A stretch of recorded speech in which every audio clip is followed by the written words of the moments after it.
अखिलेश यादव लगातार योगी आदित्यनाथ की नीतियों पर सवाल उठा रहे हैं। इस पर जवाब देती हैं अपर्णा यादव कि विपक्ष का काम है आवाज उठाना, विपक्ष आवाज ही उठाएगा, सबको बोलने का अधिकार है।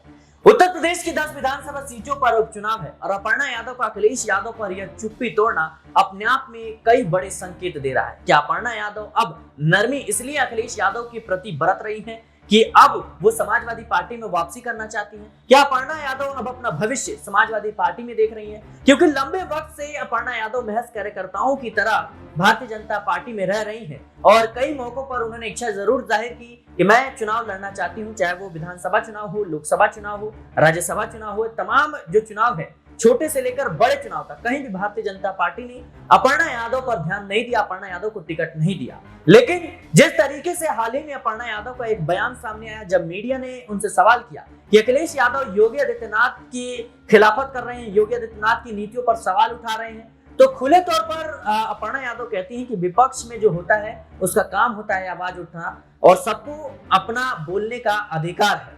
तो क्या अपर्णा यादव का यह बयान अब उत्तर प्रदेश की सियासत में बड़ा उलटफेर करने वाला है? इसी मुद्दे पर हम बातचीत करने के लिए हमारे साथ नाज़मीन मौजूद है। नाज़मीन, कैसे देख रही हैं आप जिस तरीके से अपर्णा यादव को लेकर के लगातार कयास लगाए जा रहे हैं लोकसभा चुनाव के बाद से ही ये अपर्णा यादव कहीं ना कहीं अब समाजवादी पार्टी में वापसी कर सकती हैं, लेकिन उपचुनाव अब उत्तर प्रदेश में नजदीक है और ऐसे में टिकट बंटवारे पर अगर फैसला नहीं होता है यानी अपर्णा यादव को मौका नहीं मिलता है, क्या वो समाजवादी पार्टी का रुख करती हुई नजर आएंगी? क्योंकि देखा जाए तो समाजवादी पार्टी बेहतर प्रदर्शन कर रही है लोकसभा चुनाव के दौरान सही। देखिए, अपर्णा यादव की अगर हम बात करें तो अपर्णा यादव एक यादव समुदाय के तहत एक बड़ा चेहरा हो सकती हैं और उत्तर प्रदेश में हमेशा से पिछड़े वर्गों की राजनीति करती हुई समाजवादी पार्टी नजर आई है। उत्तर प्रदेश में भारतीय जनता पार्टी को छोड़कर आप तमाम पार्टियों को देखेंगे, वो हमेशा पिछड़े वर्गों को लेकर, दलित वर्गों को लेकर, आदिवासियों को लेकर तमाम इनकी इर्द गिर्द राजनीति रहती है। जैसे बहुजन समाज पार्टी है, दलितों की मसीहा मायावती कही जाती है। चंद्रशेखर आजाद की बात करें, दलितों के आधार पर पार्टी का गठन करते हैं। यहाँ पर आप बात कर लें स्वामी प्रसाद मौर्य की, बात अपना दल की कर लें, बात अपना सोनेलाल पटेल की यहाँ पर कर लें, जो पार्टी है यहाँ पर अपना दल सोनेलाल। यहाँ पर आप जयंत चौधरी की पार्टी की बात कर लें, ओपी राजभर की पार्टी की बात कर लें, तमाम ऐसे राजनीतिक चेहरे हैं उत्तर प्रदेश में। जयंत चौधरी को अगर हम साइड हटाएं तो सभी पार्टियां यहाँ पर नजर आती हैं जो दलितों को लेकर राजनीति करती हैं। और सबसे बड़ा चेहरा अगर हम आज की मौजूदा स्थिति को लेकर बात करें तो समाजवादी पार्टी है। समाजवादी पार्टी का काम पीडीए के तहत काम करना है, यहाँ पर पिछड़ा, दलित और अल्पसंख्यकों को लेकर। तो ये जो कॉन्सेप्ट है समाजवादी पार्टी का, यही आज समाजवादी पार्टी को लोकसभा चुनाव में 37 सीटें जिता पाया है अपने अकेले बलबूते पर। और इसी के आधार पर समाजवादी पार्टी पूरी कोशिशें कर रही है।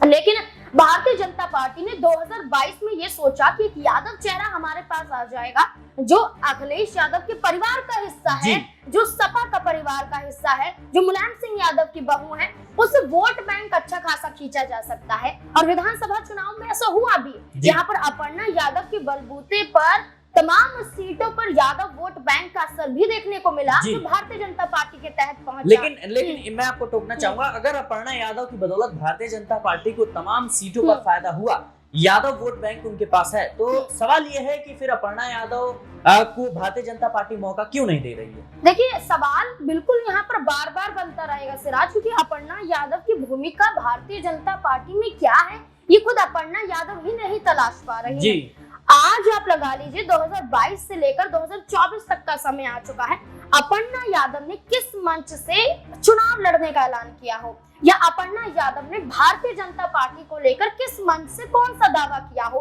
अपर्णा यादव की कोई भी नीतियां, कोई भी योजनाएं या भारतीय जनता पार्टी के प्रति वो निर्भरता, वो समानता दिखाई नहीं देती है।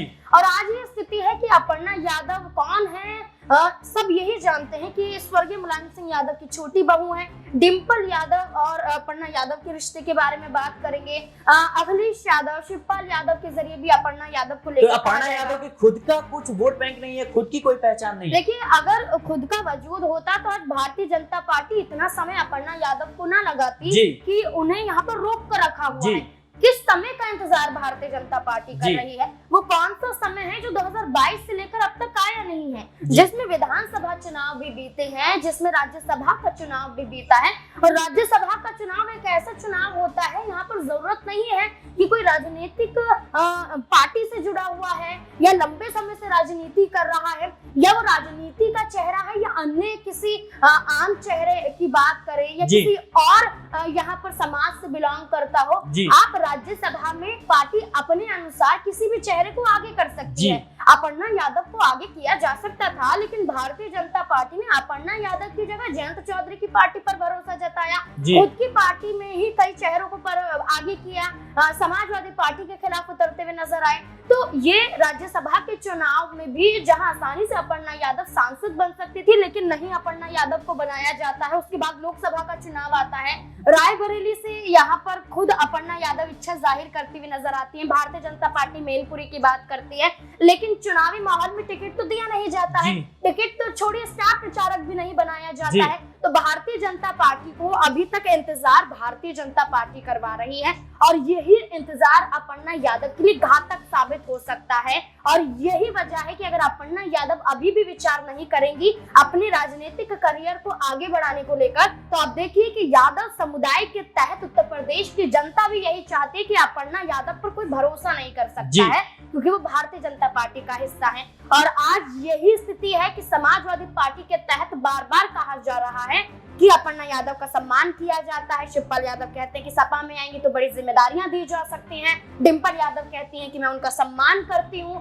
अखिलेश यादव आजमगढ़ में कोई भी प्रतिक्रिया अपर्णा यादव के खिलाफ नहीं देते हैं। नाज़मीन, एक सवाल जरूर रहेगा मेरा कि चाहे वो डिम्पल यादव हो या अखिलेश यादव हो, शिवपाल सिंह यादव हो, अपर्णा यादव के प्रति उतना आक्रोशित नहीं नजर आते हैं बीजेपी में, बीजेपी का नेता होने के बावजूद। वहीं देखा जाए तो अपर्णा यादव भी समाजवादी पार्टी के तमाम नेताओं के प्रति उतना ज्यादा मुखरता से नहीं बोलती हैं। तो क्या ये दोनों नरमी इस बात की संकेत दे रहा है कि आने वाले समय में अब अपर्णा यादव अपना भविष्य जो है समाजवादी पार्टी में तलाश कर रही हैं? देखिए, मैं भी वही कह रही हूँ कि अगर समाजवादी पार्टी की तरफ से अपर्णा यादव का विरोध नहीं बल्कि भारतीय जनता पार्टी का विरोध लगातार होता है। आज भी कई ऐसे मुद्दे सामने आते हैं जहां पर अखिलेश यादव भारतीय जनता पार्टी के खिलाफ बोलते हैं, सीएम योगी आदित्यनाथ के खिलाफ बोलते हैं, उप मुख्यमंत्री केशव प्रसाद मौर्य के खिलाफ बोलते हैं, यहाँ तक कह देते हैं कि मैं नहीं जानता कि वो कौन है, होंगे उप मुख्यमंत्री। तमाम ऐसे यहाँ पर बयान अखिलेश यादव की तरफ से आते हैं। तो आप ये जाहिर तौर पर समझ सकते हैं कि अपर्णा यादव के खिलाफ एक लफ्ज भी ना निकालना, लोकसभा चुनाव में आजमगढ़ में अपर्णा यादव का धर्मेंद्र यादव के खिलाफ प्रचार करना, उसके बावजूद भी अखिलेश यादव का कुछ ना कहना, ये दर्शाता है कि सपा अभी भी अपर्णा यादव के लिए अपने दरवाजे खोलकर बैठी हुई है और अपर्णा यादव को अपने परिवार का एक बड़ा हिस्सा समझती है। इसलिए अपर्णा यादव के खिलाफ कोई बयान नहीं दिया जाता है और इसी को अपर्णा यादव को समझना चाहिए और भारतीय जनता पार्टी के तहत दबाव बनाने की कोशिश करनी चाहिए। जी बिल्कुल, उत्तर प्रदेश की 10 विधानसभा सीटों पर उपचुनाव है और उपचुनाव में अपर्णा यादव को लेकर के तमाम तरह के कयास लगाए जा रहे हैं। एक तरफ माना जा रहा है कि अपर्णा यादव को शायद करहल सीट से, जहां से अखिलेश यादव ने इस्तीफा दिया है, करहल सीट से भारतीय जनता पार्टी उन पर दाव खेल दे, क्योंकि अपर्णा यादव परिवार का ये हिस्सा है और ऐसे में यादव वोट बैंक में सेंधमारी करने का एक बेहतर विकल्प जरूर हो सकती है। वहीं दूसरी तरफ कयास लगाए जा रहे हैं कि अपर्णा यादव को अगर भारतीय जनता पार्टी ने अब भी मौका नहीं दिया तो फिर समाजवादी पार्टी में उनकी वापसी तय है, क्योंकि लगातार शिवपाल सिंह यादव भी कई बड़े संकेत इस बात के दे चुके हैं। बहरहाल इस रिपोर्ट में इतना ही। देश और दुनिया की तमाम खबरों के लिए बने रहे नेक्स्ट टाइम पॉलिटिकल बाइट के साथ।